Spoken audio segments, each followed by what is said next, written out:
Hey everybody, this is Josh from Hidden Library Leatherworks, and today we're going to be walking through some of the tools that you need to do basic leatherworking for armor.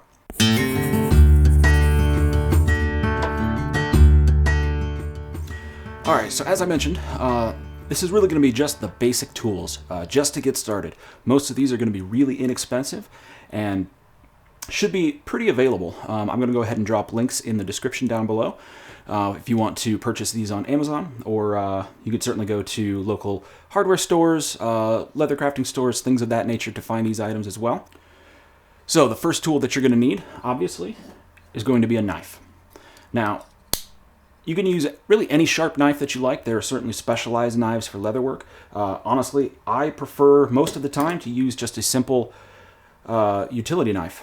This is the kind that comes with the removable blade. I have a folding knife. I find it just a little bit easier, but you can use the box cutter style knives. Really what you want is something that is going to be sharp and is going to have replaceable blades if you go the utility knife route. On that note, you're going to want to pick up some replaceable blades as well, because armor grade leather will dull those blades pretty quick. Next up on that, obviously we're going to need a pen. This is going to be useful for many things. This can be any pen. I like the roller balls or Sharpies, depending on what I'm doing.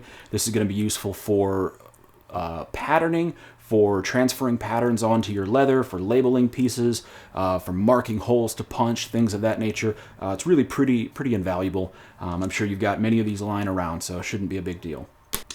Since we're on the subject of patterning, you're going to need a pair of scissors, just a normal pair of scissors. And the reason for that is it's very helpful to make your patterns out of something that's durable. What I like to use for patterns is often cardstock.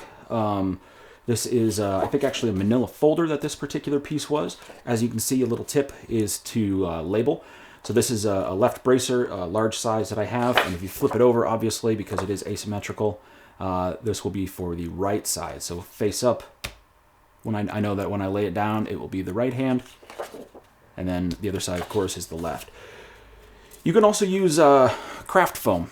This can be useful for more complex pieces. Like you see here, I actually have this for a murder mask, and this can be useful when you need to contour things and see how shaping is going to work, because you get a lot more flexibility for it, and it mimics the leather much closer than cardstock does. Next up, you're going to need some way to put holes in the leather for your rivets. We'll talk about rivets in a second, but I highly recommend rivets versus sewing or something like that. There are cases, of course, where sewing makes sense, whether you want it for the aesthetic purposes or if it's something like a helm where rivets don't make sense. But by and large, especially for simpler projects, I think rivets are definitely the way to go. So on that note, you're going to need a hole punch. This is just an interchangeable hole punch set. These can be found pretty inexpensively. I think this is about $10. You get a shaft that has actually comes with a wrench to remove these. You get interchangeable tips for different sizes. You can find the one that matches the shank of your rivet diameter. And these work pretty well. You can also go a little bit more crazy and buy individual punches that are sharper, easier to sharpen, better for long term, but you're going to have to buy a set of them. They're going to be much more expensive. I find that for most situations, these interchangeable punches work pretty well. If you don't want to invest into a punch set, a drill can also be a good option, especially for rivet holes. I certainly wouldn't use a drill for any sort of hole that is decorative in nature, or anything that I might be doing for stitching or lacing, because a drill is not going to leave a very clean hole, whereas a punch will leave you a very clean hole. But if you don't want to invest in that and you have a drill lying around, you can certainly use that to get started. Next up, you're going to want some sort of measuring item. Could be a ruler, straight edge. I like just to use a simple square. This lets me make right angles when I need to, provides the same ability to do a straight edge, measure things. It's really good for straps, cutting straps, marking straps, things like that. Moving on to hardware. For rivets, I highly recommend these copper rivets. So what these are is essentially a rivet that has a shank, and then you get, in the package, you get the burr, which is essentially just a little copper washer.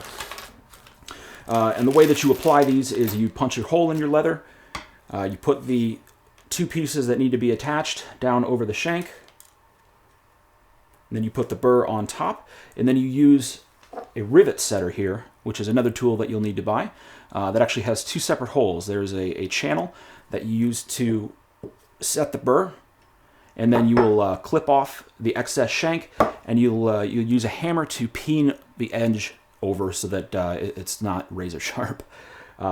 There's also a little peening dish in here that you can use. I find most of the time just peening it over with a hammer works, but this is another option that you can do as well.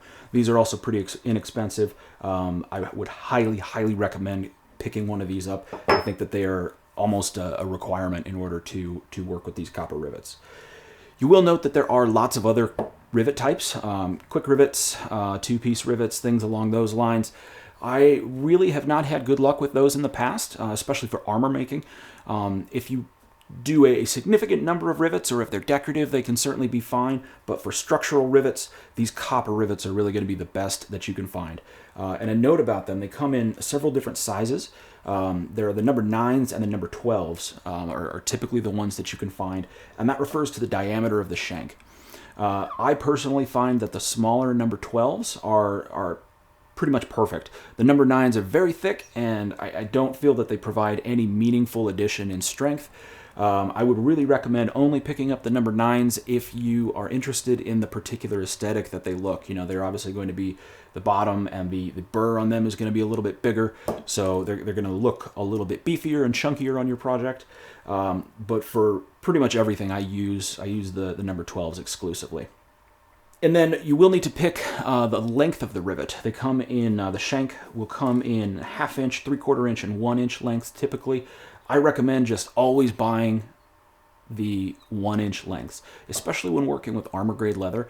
You may end up with excess shank, more than you need, but it's always better to have more than you need than less than you need. The downside is that they are marginally more expensive, especially because rivets are often sold by the pound. So when you talk about a longer shank, it's going to be, of course, less rivets per pound. But I find for the ease of work and not having to worry about picking, making sure, all right, is this going to need a 1/2 inch shank or a 1 inch shank? It's much easier just to stick with the 1 inch shanks for armor work. Now, with that out of the way, of course, you're going to need something to actually set your rivets on, because you will be pounding that shank down, and it does require some force. You're going to need some sort of anvil. This is the one that I use. I actually picked this up at Harbor Freight for really cheap. I think it was about $20. It is a 15-pound anvil. It's certainly not great for, if you're looking to do any sort of forging or anything like that. I definitely wouldn't recommend this. But for simple things like setting rivets, it's going to work perfect for you. Tandy Leather also has this small anvil as well for about $10, and I actually used this for many years. The problem with this is that the work area is significantly smaller. Depending on your project, it can be very difficult to maneuver and get the base of your rivet settled on the face of the anvil. And on top of that, it's really light and it bounces around.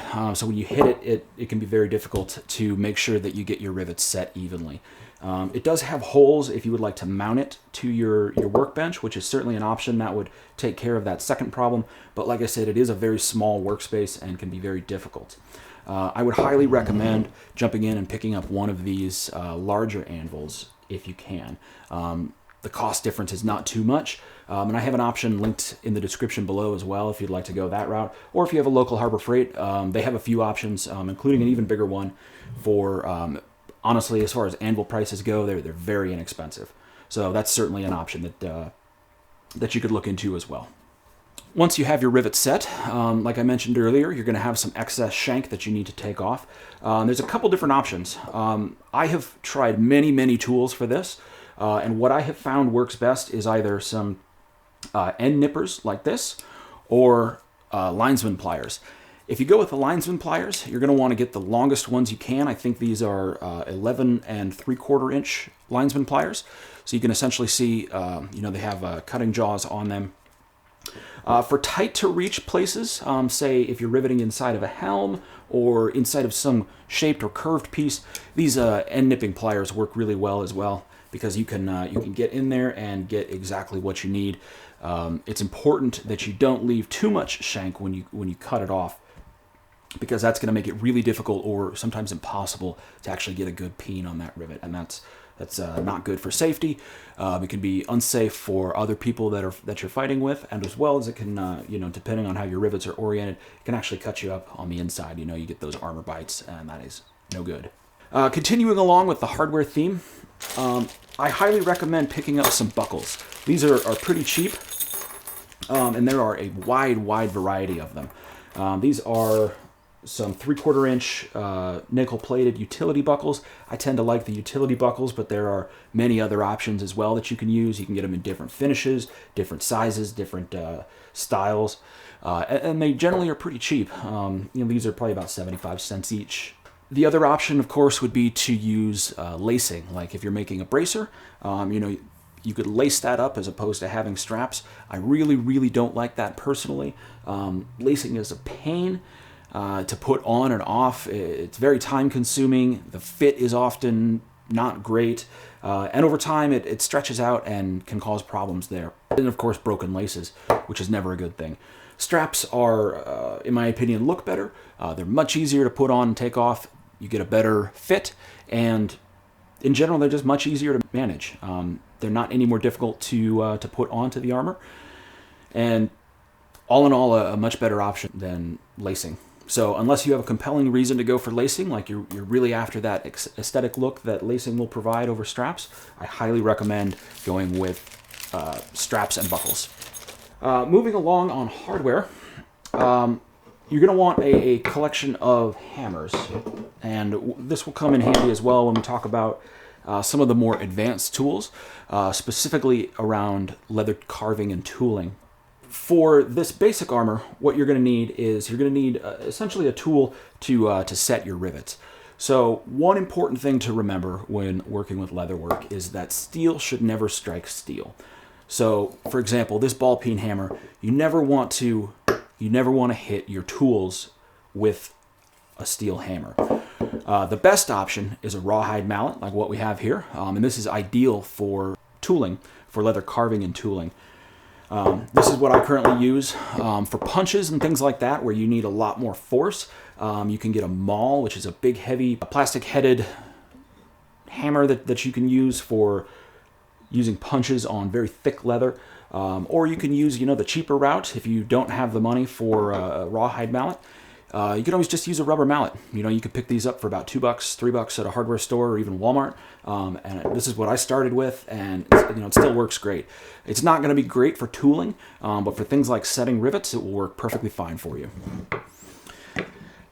Then, once you've set your rivet and you've clipped off the extra shank, then you need to peen it. And for that, this is where you're going to need either a ball peen or claw hammer. And I find actually that the smaller, the better. So this is actually a little bit bigger than I like to use. This is I believe this is a 7-ounce hammer. That's pretty small. And the key here is quick, light, fast strokes as you're peening around the rivet head. That's going to let you essentially shape it to dome it over as best as you can. One thing to be cautious of is that you do need to put some force into it, but not too much. Because if you're working it too long, you can end up with work hardening, and essentially the copper will end up in a state where it's just too hard, and you may have to redo that rivet. So that's something to keep in mind. We'll talk about that more when we actually go through and work on a project. But essentially, you just need just some kind of hammer. You very likely already have this. Could be just a normal claw hammer that you would use for around the house home improvement projects. That should work fine. Finally, in order to finish your project, you are, of course, going to need leather dye. So I tend to like Phoebing's Pro Oil Dye. I find that it goes on much easier than the spirit-based dye, which is just the regular stuff. You get a more even coat, better color, things like that. I'm going to have another whole video where we're going to talk about dyes and chemicals and things like that. So stay tuned for more detail there. And then finally, to wrap it up, a couple things that are handy, certainly not required. I like to have a pair of latex gloves on hand when you're dyeing. You know, leather dye can be very difficult to get off of your skin, so unless you want to walk around with colored fingers for a few days, these gloves are great. I buy them typically either for a mechanics gloves are good. You can get those at a auto parts store, things like that, or first aid gloves. Those are typically going to be the best value. If you go and try to buy latex gloves in the like in the cleaning section or the craft section, things like that, those are going to be a lot more expensive. So stick to those first aid marketed gloves or the mechanic marketed gloves, and those are going to get you the best value. Finally, you're going to need something to apply the dye to your leather. I like to use these disposable foam brushes. I know if you buy the smaller cases of Phoebing's dye, they often come with an applicator, but those typically don't last very long, and they're not really too good in my opinion. So I much prefer to use these. You will burn through them pretty quick, so I buy them in big packs and just keep a supply on hand at all times. But that will cover it for our basic leatherworking tools. So if there's anything that I forgot, feel free to leave a comment down below and let me know. Otherwise, stay tuned, and we'll be moving on to our next tutorial soon. Thanks.